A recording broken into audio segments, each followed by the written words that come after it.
શાસનપતિ શ્રમણ ભગવાન મહાવીર સ્વામીને મારા ભાવપૂર્વક વંદન.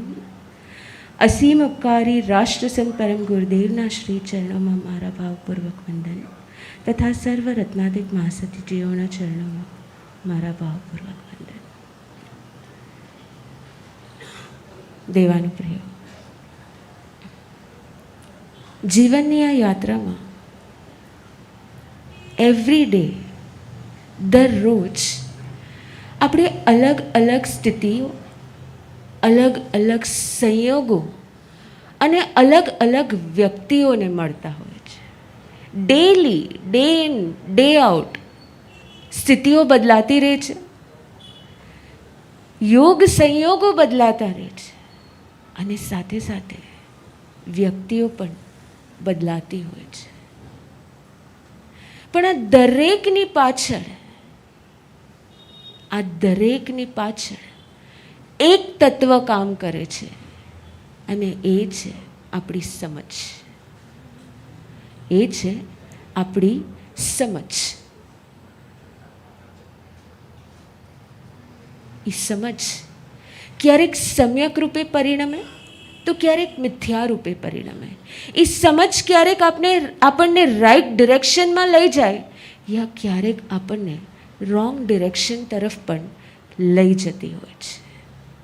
કઈ ત્રણ સ્થિતિ, કઈ ત્રણ પરિસ્થિતિ? દ્રૌપદી પાત્ર બધાને ખબર છે. એકવાર એમને દ્રષ્ટિ કરી કે દુર્યોધન પડી ગયા છે. આંખ ઇન્દ્રિયોનો વિષય, તમારી ચક્ષુ તમારા ઇન્દ્રિયનો વિષય, અને એનાથી એક જ્ઞાન પ્રાપ્ત થયું કે કોઈક પડી ગયો છે. અને તરત સમજ બે પ્રકારની, એક જે તમને રાઈટ ડિરેક્શનમાં લઈ જાય અને બીજી જે તમને રોંગ ડિરેક્શન તરફ લઈ જાય. કોઈક પડી ગયું, દુર્યોધન પડી ગયા. અંદરથી એક ઉપહાસ આવ્યો અને તરત શું કહી દીધું? સ્ટોરી તમને બધાને ખબર છે. અંધનો દીકરો પણ અંધ કહી દીધું. સિચ્યુએશન તમારી સામે પણ આવે છે, પરિસ્થિતિઓ તમારી સામે પણ આવે છે, વ્યક્તિઓ પણ તમારી સામે આવે છે, પણ તે સમય યોગો, આપણા જે યોગ છે એને સમ્યક રૂપે કેવી રીતના પરિણમાવવું, આપણા જે યોગ છે એ સ્થિતિઓમાં એને રાઈટ ડિરેક્શનમાં કેવી રીતના લઈ જવું, એ કોના હાથમાં છે? આપણા સ્વયંના હાથમાં કે કોઈ બીજા કરાવે?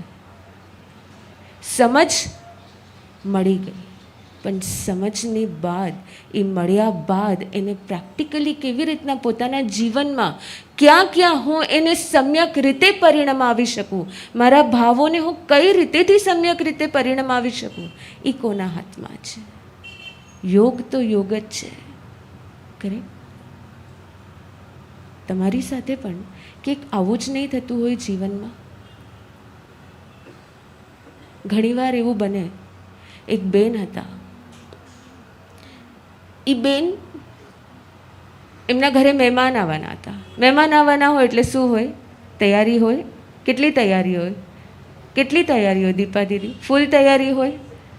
તમે બધી મહેનત કરો, બધી રસોઈ બનાવો, એટલું સ્વાદિષ્ટ ફૂડ બનાવો, બધા આવે, બધા વાપરે, બધા વખાણ કરે, ત્યાં સુધી બધું ઓકે. તમને એટલું ગમે. એ વ્યક્તિઓ પણ એટલા બધા ગમે, જેમણે તમારા વખાણ કર્યા હોય એ વ્યક્તિઓ પણ તમને એટલા ગમે. બધું જ ગમે, બધું જ કમ્પ્લીટ થઈ ગયું.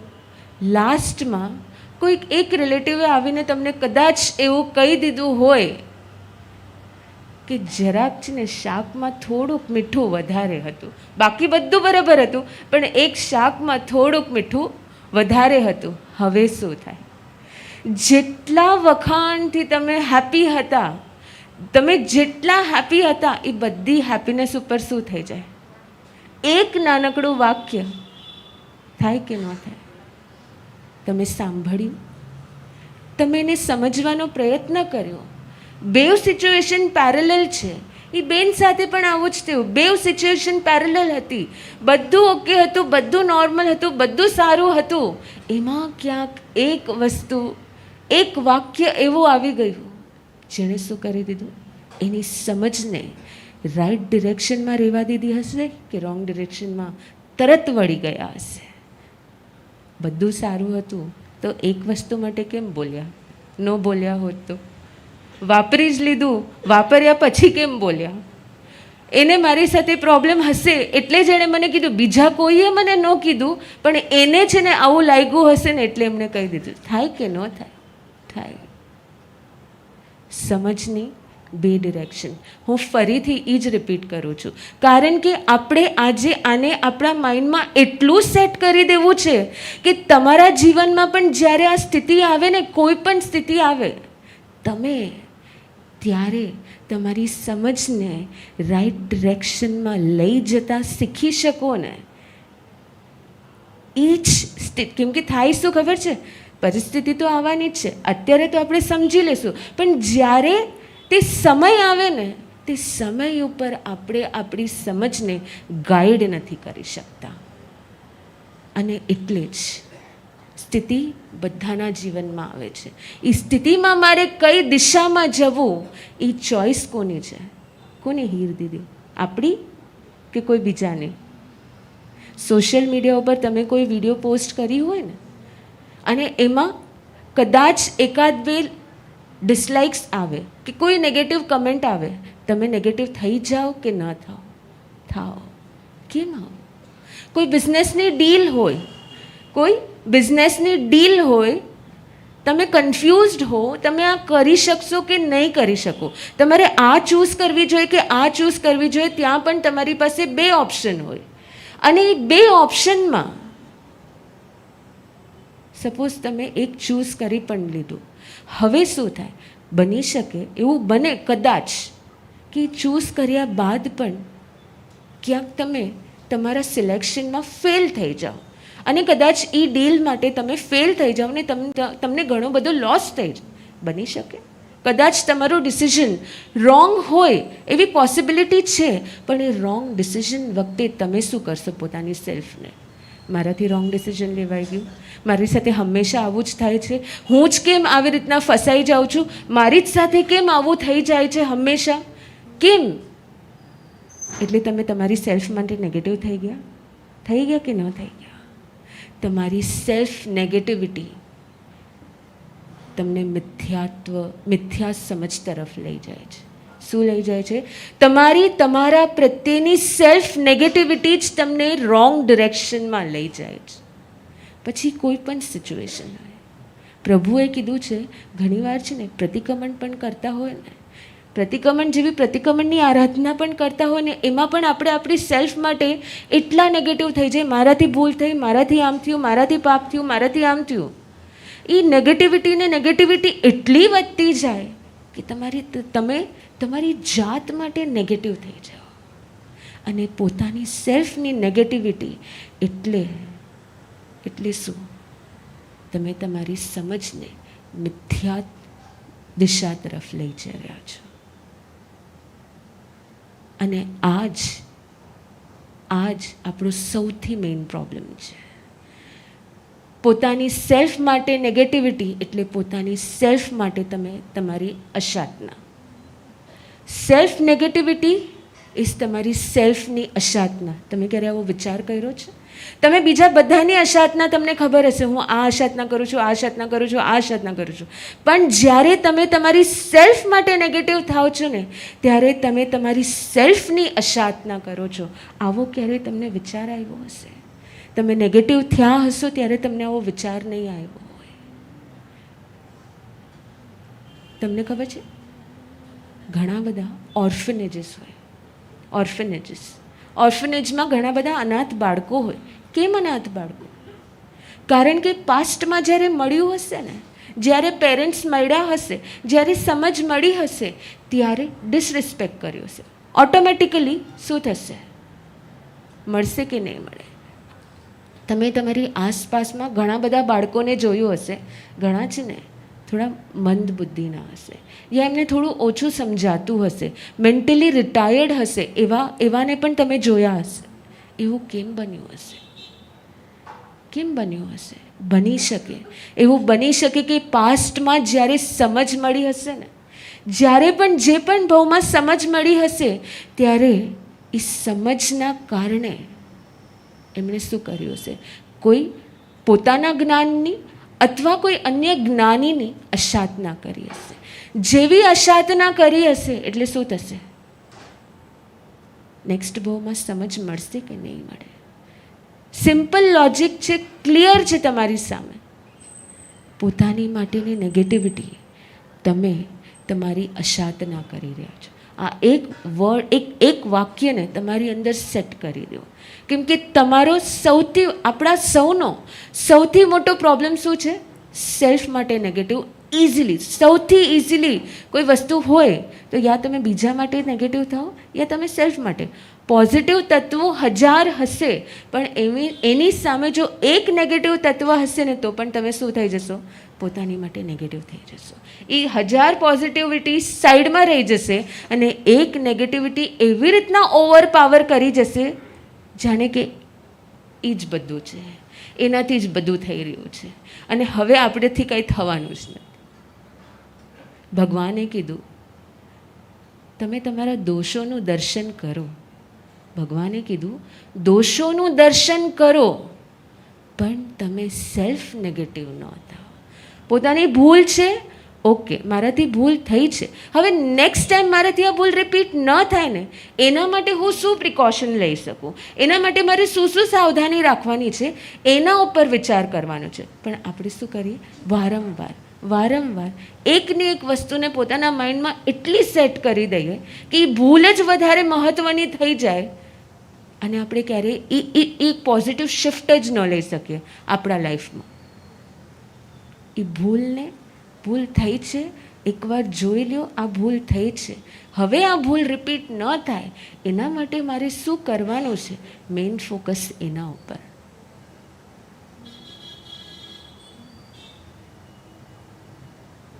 એક દીદી હતા, એમને એક કમ્પ્લેન હતી, મને છે ને ટેસ્ટ નથી આવતો. શું નથી આવતો? હું ગમે એ વાપરું મને ટેસ્ટ જ નથી આવતું. પછી ખાટું હોય, કડવું હોય, તીખું હોય, મીઠું હોય, કોઈ પણ ટેસ્ટ હોય, તમને લોકોને બધાને સ્વાદ આવતો હશે કે નહીં આવતો?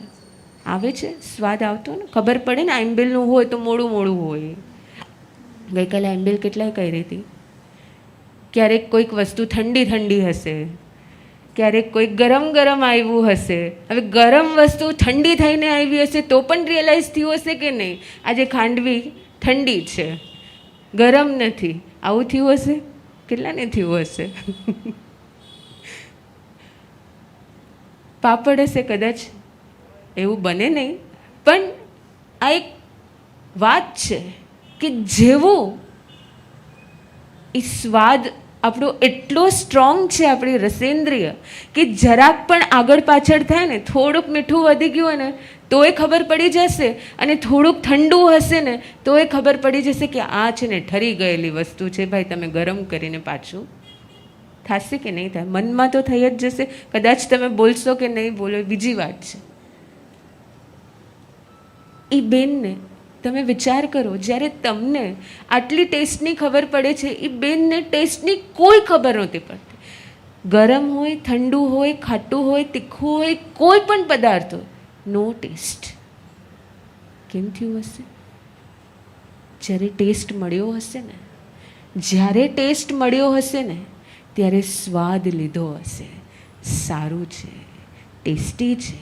આ છે ને થોડુંક નથી ભાવતું, આ બહુ ભાવે છે. કર્યું હશે કે નહીં કર્યું હોય? સમજ મળી હતી, પણ એ સમજને કઈ ડિરેક્શનમાં લઈ ગયા હશે? કઈ ડિરેક્શનમાં? આજે જ્યારે આંબીલ કરવા બેસો અને કોઈક વસ્તુ કદાચ તમને ભાવતી ન હોય, અથવા કદાચ તમને એવું લાગતું હોય કે આ મારા સ્વાદ માટે અનુકૂળ નથી, ત્યારે એક જ વસ્તુ વિચારજો, મારે એ અનુકૂળતા તરફ મારી રોંગ સમજને ડિરેક્શન નથી આપવું. કદાચ પ્રતિકૂળ વસ્તુ છે તો મારે સ્વાદને પ્રતિકૂળ, સ્વાદ માટે પ્રતિકૂળ, બે વસ્તુ છે. એક તમારી હેલ્થ માટે અનુકૂળ અને પ્રતિકૂળ, અને બીજું છે તમારા સ્વાદને પ્રતિકૂળ અને અનુકૂળ. તો તમે ત્યારે યાદ રાખજો કે આ સ્વાદને જો અગર પ્રતિકૂળ છે ને, તો આજે મારે એ પ્રતિકૂળતાને પણ એકવાર માટે સ્વીકારવો છે. કદાચ કડું કર્યાતું ન ભાવતું હોય તો આજે મારે એને પણ સ્વીકારવું છે. કારણ કે આજે મને સમજ મળી છે, એમાં પણ જો હું લાઈક અને ડિસલાઈક કરીશ તો કદાચ નેક્સ્ટ ભાવમાં બની શકે, કોક ભાવમાં બની શકે સ્વાદ જ ન મળે, કોઈ ખબર જ ન પડે કે આને શું કહેવાય, મીઠું કહેવાય, તીખું કહેવાય, ખાટું કહેવાય, એવી સમજ જ ન મળે. તો પડે પડની અલર્ટનેસ. કોઈ પણ કાર્ય કરો, સમ્યક દિશા કે મિથ્યા દિશા, સમ્યક રૂપે પરિણામ આવવું છે કે મિથ્યાત્વ રૂપે પરિણામ આવવું છે, એ કોના હાથમાં? આપણા હાથમાં. એક બહુ સરસ ઘટના બની. આપણા જ એક ગુરુભક્ત દીદી હતા,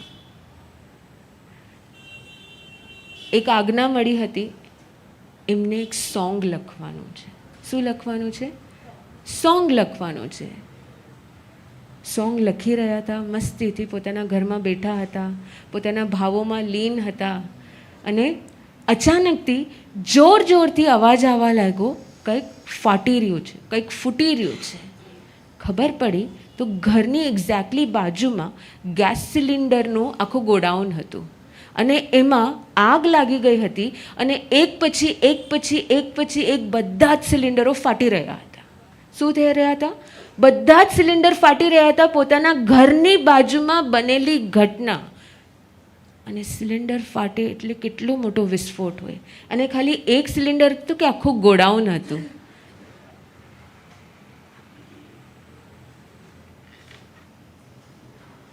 શું થાય સિચ્યુએશનમાં? ઊંચા નીચા થાવ કે ન થાવ? થાવ કે ન થાવ?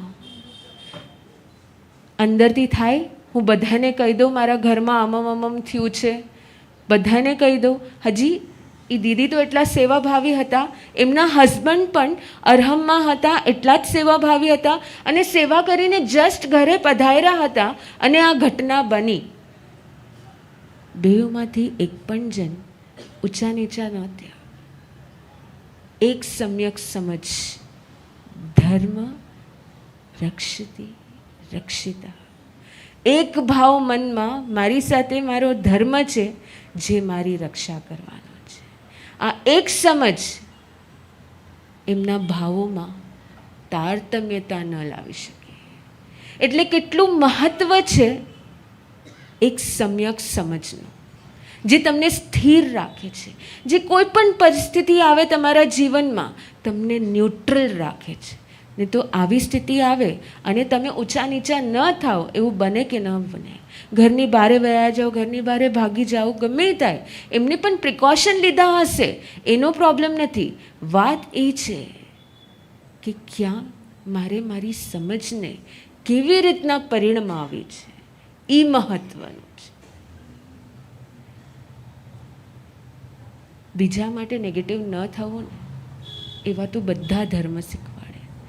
અન્ય માટે નેગેટિવ ન થવું ને, એવું તો બધા ધર્મ શીખવાડશે. પણ સેલ્ફ માટે નેગેટિવ ન થવું ને, સેલ્ફની અસાધના ન કરવી, એ છે વિતરાગ ધર્મ. એ છે વિતરાગ પ્રભુનો ધર્મ, જ્યાં રાગ નથી, દ્વેષ નથી, ન પોતાના માટે કોઈ પ્રોબ્લેમ, ન બીજાના માટે કોઈ પ્રોબ્લેમ.